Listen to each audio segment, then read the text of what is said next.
testimony, a story of what Jesus Christ has done in my life. So I grew up in what you could call a very good home. My parents were both together. There was a lot of love and laughter in our family, and my parents were actually Christians for the entire, they became born again Christians before I was born, so that's all I knew growing up. But I remember for me, there came a time we just seen a film about Jesus dying for us, and I just remember seeing him being whipped, him being tortured, them crucifying him, putting the nails into his hands, and I couldn't understand why someone would do that for me, for the human race, for us. I didn't know why it was necessary for such a brutal thing to happen, why Jesus would willingly go and do that for us. And I remember someone explaining to me that Jesus did that for us because we have sin in our lives and we're all born sinners.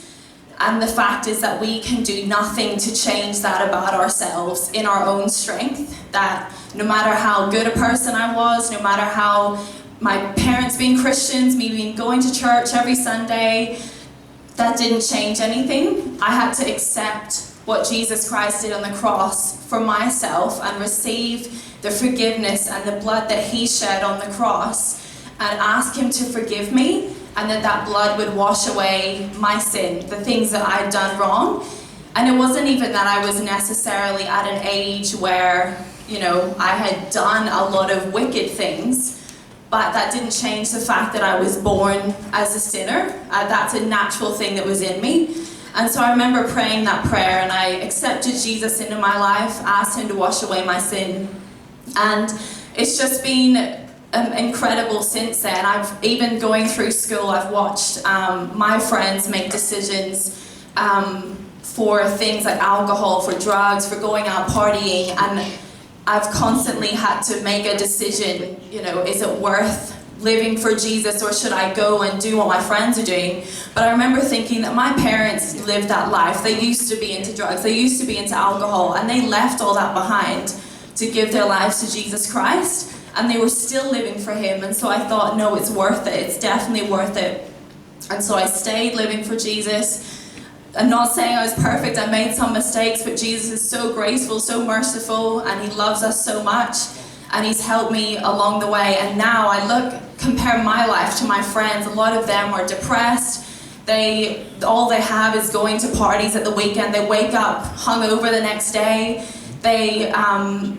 Just their lives are empty and meaningless. And even if they do go to university and have jobs, and that's all they have. They have no hope for the future. They have no hope that when they pass into eternity, when they die, that they have no assurance of whether they're going to go to heaven or hell.